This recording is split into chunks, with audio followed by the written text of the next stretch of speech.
भारत माता की। भारत माता की। कोडरमा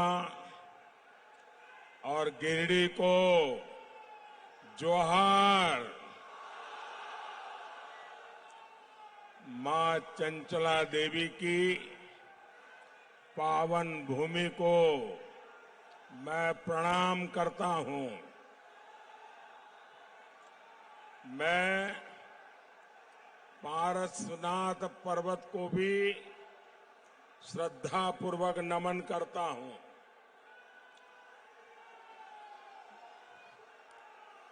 हम बचपन से एक नाम हमेशा सुनते आए। जब रेडियो का जमाना था, झुमरी तलैया। झुमरी तलैया का नाम पूरा हिंदुस्तान जानता है। मैं तो देशवासियों को कहूंगा कि आपने जितना झुमरी तलैया का नाम सुना है, उससे भी अधिक हमारा झुमरी तलैया सुंदर है।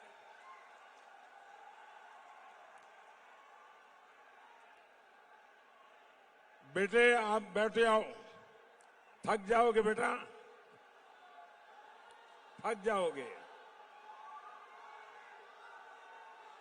भाई, कोई इस बच्चे ने एक तस्वीर बना के लाया है, जरा एसपीजी के लोग ले लेना।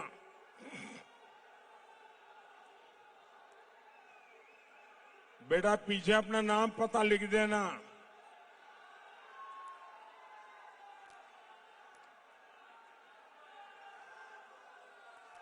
भारत माता की। भारत माता की। मैं सीधे काशी से आपके बीच आ रहा हूं। मुझे आने में विलंब हुआ, इसलिए आप सब मुझे क्षमा करें। और मुझे बताया गया कि आप में से बहुत लोग सुबह 8:30 बजे आके बैठ गए थे।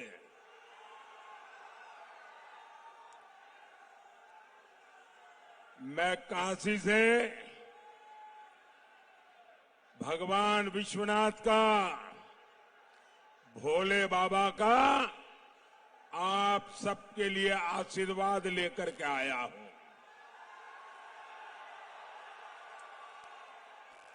मैं आज काशी में अपना नामांकन दाखिल करने के बाद ये मेरी पहली जनसभा है। और मैं देख रहा हूं कि काशी हो या कोडरमा या गिरिडीह, एक ही बात गूंज रही है। फिर एक बार, फिर एक बार, फिर एक बार। साथियों, जितने लोग यहां दिखते हैं ना, उससे डबल लोग बाहर हैं। ये आपका प्यार, ये आपके आशीर्वाद, ये आपका उमंग, मैं आपको शत शत नमन करता हूं। साथियों, काशी के लिए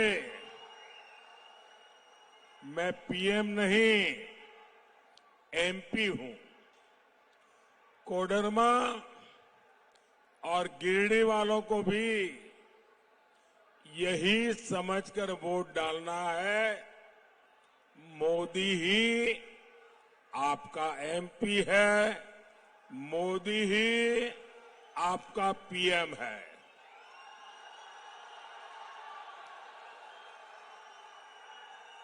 कोडरमा से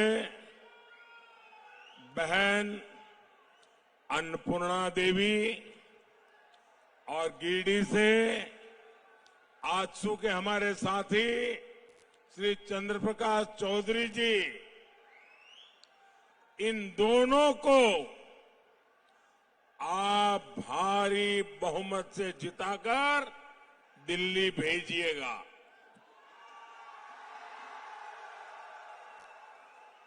आपका एक एक वोट देश में तीसरी बार मोदी की मजबूत सरकार बनाएगा। इनके अलावा आपको दिलीप कुमार वर्मा जी को, जो गांडे विधानसभा से चुनाव लड़ रहे हैं, उनको भी जिताना है। साथियों, जब एक मजबूत सरकार होती है तो वो सबसे पहले देश का हित देखती है, देश के लोगों का हित देखती है। लेकिन जब देश में कांग्रेस जैसी कमजोर सरकार होती है तो वो देश को भी कमजोर कर देती है। ऐसी कमजोर सरकार कभी भी देशवासियों का भला नहीं कर सकती। कोडरमा और इस क्षेत्र के लोगों को इन्होंने दशकों तक कमजोर सरकारों का रवैया देखा है। कांग्रेस की कमजोर सरकारों ने देश को नक्सलवाद की आग में झोंक दिया और नक्सलवाद ने देश का बहुत नुकसान तो किया ही किया, लेकिन मेरे देश की अनेक माताओं को, उनके सपनों को कुचल डाला है। जो बेटे नक्सलवाद की राह पर जाके बंदूक उठा रहे थे, उन्होंने खुद को तो बर्बाद कर दिया, उस परिवार को बर्बाद कर दिया और उस मां को जिंदगी भर रोते रहने के लिए मजबूर कर दिया। इस आग में वामपंथियों ने भी अपनी रोटियां सेकी। ये भाजपा की सरकार है जिसने देश में नक्सली हिंसा पर लगाम लगाई। मोदी को चुनौतियों को टालना नहीं, मोदी को टकराना आता है। और जब फौलादी हौसला हो, जब हौसला फौलादी हो, तो बड़े से बड़ी चुनौती भी चरण चूमने लग जाती है। आज पूरे देश में नक्सलवाद का दायरा बहुत सिकुड़ गया है, बहुत सिकुड़ गया है। और मैं कोडरमा की इस धरती से सभी देशवासियों को एक गारंटी दे रहा हूं, आतंक हो या फिर नक्सलवाद, मोदी अपने तीसरे कार्यकाल में इन पर बहुत बड़ा प्रहार करने का संकल्प ले चुकी है। मोदी झारखंड को फिर से नक्सलवाद का गढ़ नहीं बनने देगी। मैं अपने नौजवानों की जिंदगी तबाह नहीं होने दूंगा। मैं उन माताओं की कोख छीनने नहीं दूंगा। वो दिन दूर नहीं जब पूरी आदिवासी बेल्ट खून खराबे से मुक्त होगी, और ये मोदी की गारंटी है।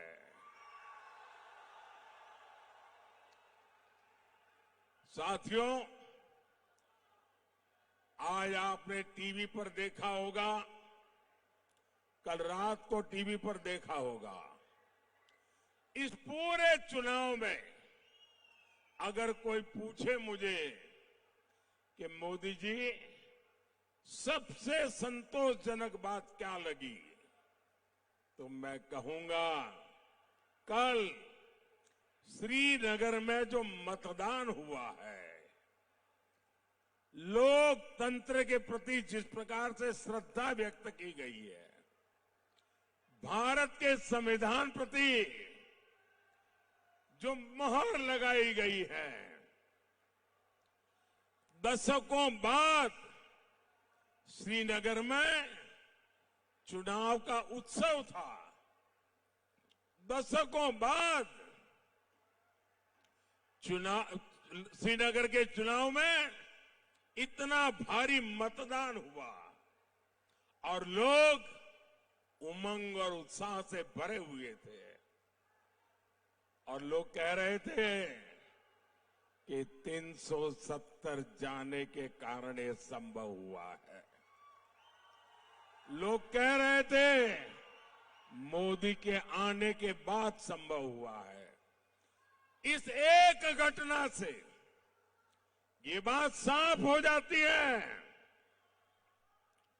कि मोदी के काम की दिशा सही है और मोदी के प्रयास सही परिणाम लाते हैं। ये श्रीनगर का कल का मतदान पूरे देश के लिए संतोष का, उमंग का, उत्साह का अवसर है।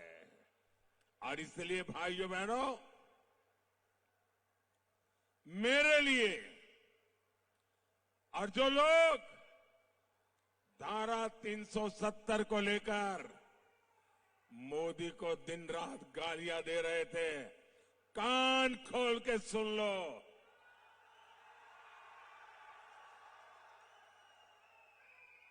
ये धारा 370 की दीवार हटी है, हमारे दिलों को जोड़ दिया है। हमारे सपने, हमारे अरमान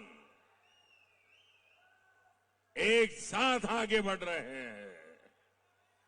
भारत के लोकतंत्र के जीवन में इससे बड़ी कोई घटना नहीं हो सकती है। साथियों, जब मैं देश हित में इतने सारे काम कर रहा हूं, तो जामुमो कांग्रेस और आरजेडी वाले बौखलाए हुए हैं, संतुलन खो चुके हैं। यही कोडरमा में इंडी गठबंधन के एक नेता ने मुझे गोली मारने की बात कही थी।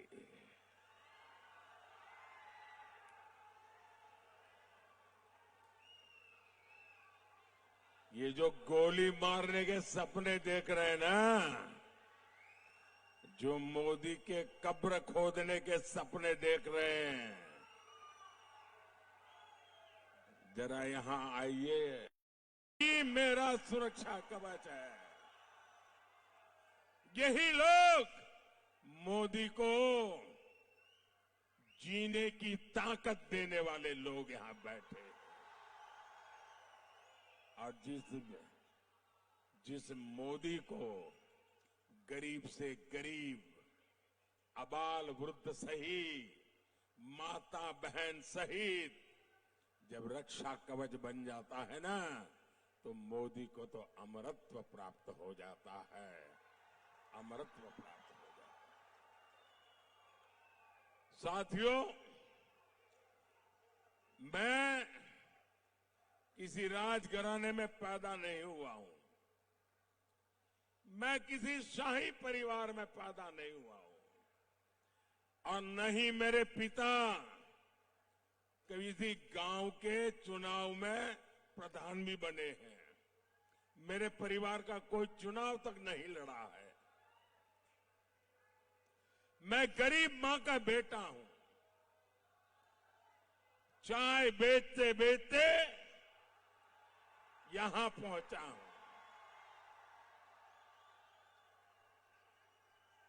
और आपने मुझे पहुंचाया है। और इसलिए किसी को अच्छा लगे, किसी को बुरा लगे, मैंने गरीबी देखी है, मैं गरीबी को जिया हूं, और जो मुसीबतें मैंने झेली हैं, मैं मेरे देश के गरीबों को उससे मुक्ति दिलाना चाहता हूं। और इसलिए मोदी का मंत्र है, वंचितों को वरीयता। जिन्हें पहले कोई पूछता तक नहीं था, मोदी उन्हें पूजता है, भक्ति भाव से पूजता है। पहले आपके इलाज की, सस्ते इलाज की किसी ने चिंता नहीं की।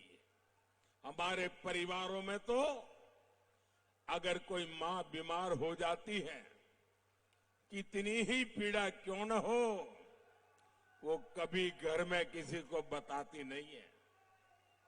वो दर्द सहती है, पीड़ा सहती है। एक मिनट भैया, प्लीज मुझे बोलने दीजिए। वो दर्द सहती है, पीड़ा सहती है, लेकिन अपने परिवार में किसी को अपनी बीमारी के विषय में बताती नहीं है, क्योंकि उसके मन में एक ही भाव रहता है कि अगर परिवार में सबको बीमारी का पता चल जाएगा तो इलाज कराने का खर्चा कहां से लाएंगे, ये लोग कर्ज में डूब जाएंगे। अरे मैं 2-4 साल मुसीबत झेल लूंगी, फिर चली जाऊंगी, लेकिन मैं बच्चों को कर्जदार नहीं बनाना चाहती। मेरे देश की हर माता यही सोचती है। लेकिन माताएं बहनें, अब आपको दर्द छिपाना नहीं है, अब आपको पीड़ा नहीं सहनी है। अब दिल्ली में आपका बेटा बैठा है,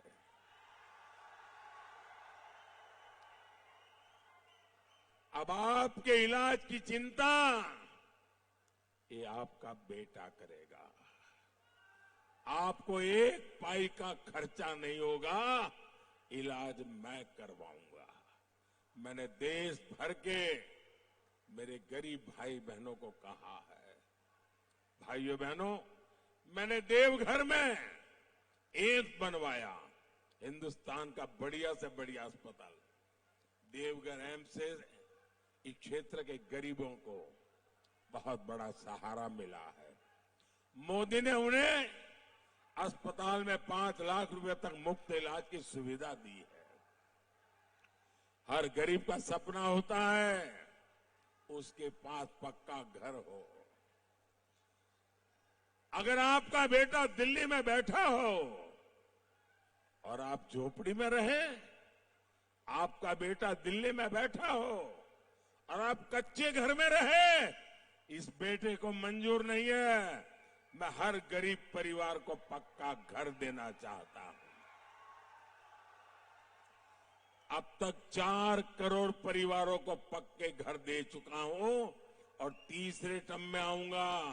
जो बच गए हैं ना, उनको भी पक्का घर दे के रहूंगा, ये मोदी की गारंटी है।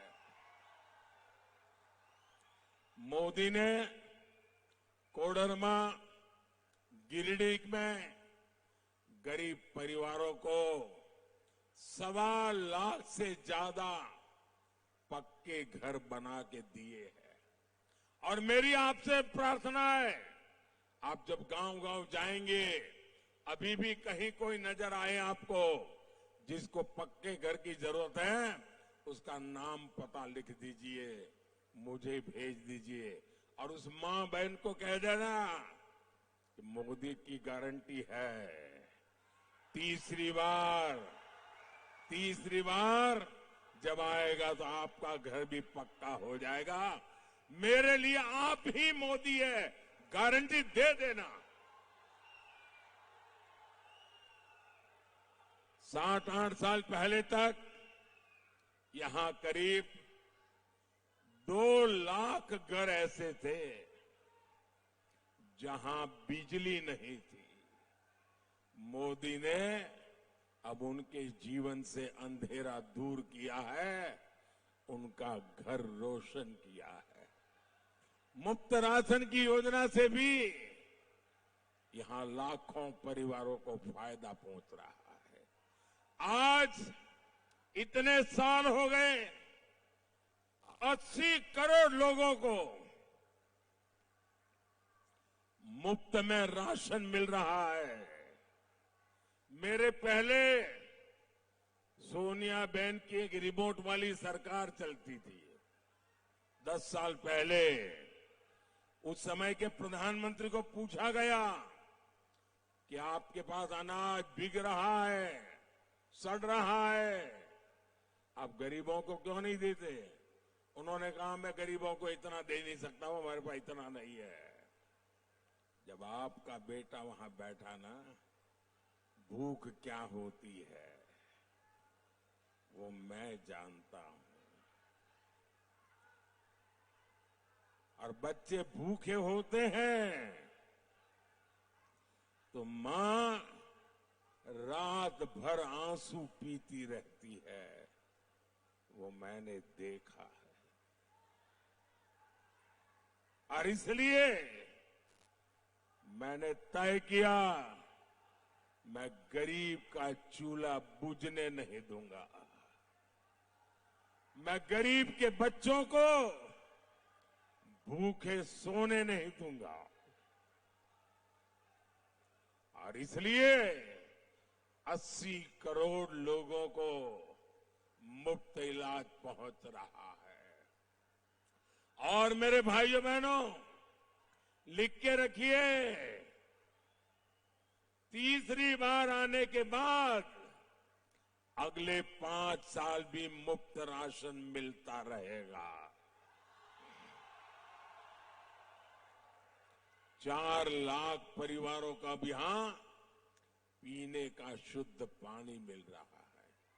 यहां लाखों किसानों को पीएम किसान सम्मान निधि का भी लाभ मिल रहा है। गरीब का ये बेटा आपके जीवन से हर परेशानी को समाप्त करने में जुटा है। और इसलिए मुझे आपका आशीर्वाद चाहिए, ताकि जो छूट गए हैं मैं उन लोगों तक भी मेरी ये सारी कार्यक्रम योजनाएं सुविधाएं पहुंचा सकूं। साथियों, जब दिल्ली में कांग्रेस जेएमएम लेफ्ट की सरकार थी, तब खनिज संपदा से निकला पैसा उस क्षेत्र को नहीं मिलता था, सीधे सरकार के खजाने में और कुछ चोरों के जेब में चला जाता था। यहां तो अभ्रक की कितनी सारी खदानें रही हैं, आपको क्या मिला? कोडरमा और गिरिडीह, उसको भी नाम मात्र के लिए कुछ मिल गया है तो मिल गया। मोदी ने कहा ऐसा नहीं चलेगा। मोदी ने नई नीति बनाई, हमने डिस्ट्रिक्ट मिनरल फंड बनाया। अब मैंने तय किया है कि जिस जिले से खनिज संपदा निकलती है उसका एक हिस्सा उस जिले के लोगों की भलाई के लिए उस जिले के विकास के लिए खर्च होना चाहिए। और इस योजना के तहत झारखंड को अब तक 12,000 करोड़ रुपए मिल चुके हैं। कोडरमा और गिरिडीह उसको भी करीब 60 करोड़ रुपए उससे मिले हैं। ऐसे काम तभी होते हैं जब आपके लिए संवेदनशील हो, ऐसी सरकार हो, आपकी परेशानियों के प्रति जो खुद परेशान होता हो, जिसको आपकी परवाह हो, तब होता है। भाइयों बहनों, मैंने लाल किले से कहा था और मैंने डंके की चोट पे कहा हुआ है, छुपा करके नहीं कर रहा हूं। मैंने कहा था मैं भारत को भ्रष्टाचार, परिवारवाद और तुष्टीकरण से मुक्त होना के लिए अपना जीवन खपा दूंगा। जेएमएम, कांग्रेस, लेफ्ट, इंडी गठबंधन इन सारी बुराइयों का सबसे बड़ा मॉडल है। आपने देखा यहां कांग्रेस के एक मंत्री के कर्मचारी और कर्मचारी का नौकर, उसके घर में से नोटों के पहाड़ निकल रहे। भाई, ये नोटों के पहाड़ इतने बड़े हैं कि गिनते गिनते मशीन हाफ जाती है। मशीन, मैंने तो मेरे जीवन में कभी नोटों का ऐसा ढेर आंखों के सामने देखा नहीं, पहली बार टीवी पे देख रहा हूं। इसके पहले कांग्रेस के सांसद के घर से नोटों के पहाड़ निकले, ये भी पूरे देश ने देखा। मुझे बताइए, ये सारे जिनके यहां से पैसे निकल रहे हैं, ये किसके करीबी है? अफसरों के घर से पैसे निकले, वो भी उनके खासम खास। नेताओं से यहां निकले पैसे, वो भी उनके खास। नौकरों से पैसे निकले, वो भी उनके खास। मतलब ये इनके सिर पर किसका हाथ है भाई? यही तो लोग है ना। ये जो भी करते हैं वो शाही परिवार के इशारे से करते हैं। आपके गांव की सड़कें, पुल, नहरें नहीं बनी, वो आज भी खस्ता हाल है, क्योंकि वो पैसा मंत्री जी के यहां पहुंच जाता है, उनके कर्मचारी के यहां पहुंचता है, उसके नौकर के यहां पहुंचता है। साथियों, ये तो अभी शुरुआत है। मैं तो और ज्यादा खजाने खोजने वाला हूं। मैं चोरों को नींद से सोने नहीं दूंगा। मैं उनकी नींद तो उड़ा दूंगा, उनके खजाने भी खाली करके रखूंगा। ये पैसे आपके हैं, इन पैसों के मालिक आप हैं। कोई चोरी लूट नहीं कर सकता है। मोदी इन पर कड़ी कार्रवाई कर रहा है और इसलिए ये मोदी को गोली मारने की बातें करते हैं, मोदी को गोली गालियां देते हैं। साथियों, झारखंड में आज अपनी आस्था का पालन करना मुश्किल हो गया है। हमारा आराध्यों की मूर्तियां तोड़ी जा रही है। जिहादी मानसिकता वाले घुसपैठिए झुंड बनाकर हमला कर रहे हैं। झारखंड सरकार आंखें मूंद करके बैठी है, पीछे से समर्थन कर रही है। इन घुसपैठियों ने राज्य में हमारी बहनों बेटियों की सुरक्षा को खतरे में डाला हुआ है। क्या झामुमो कांग्रेस आरजेडी वालों को आपका एक वोट भी मिलना चाहिए क्या? उनको कहीं पर भी जगह मिलनी चाहिए क्या? हर बूथ में से उनका पराजय होना चाहिए कि नहीं होना चाहिए? भाई और बहनों, इंडी गठबंधन वालों का तुष्टीकरण का खेल अब चरम पर पहुंच चुका है। ये लोग पहले जो पर्दे के पीछे करते थे, वो आज सामने आकर के कहने लगे हैं। अब ये खुलेआम कह रहे हैं कि मोदी के खिलाफ वोट जिहाद करेंगे, वोट जिहाद।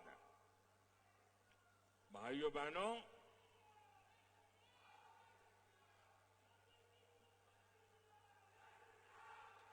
साथियों, 500 साल के बाद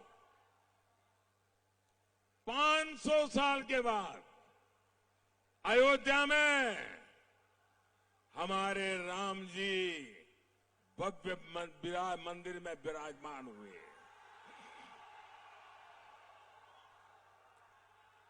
पूरा देश खुश हुआ कि नहीं हुआ? आप सब खुश हुए कि नहीं हुए? बोलिए जय श्री राम, जय श्री राम। लेकिन ये इंडिया अलायंस वाले, ये लोग राम मंदिर को लेकर बद्दी बद्दी बातें कर रहे हैं। आए दिन इन नेताओं को जो बयान आते हैं वो शर्मनाक बयान आ रहे हैं।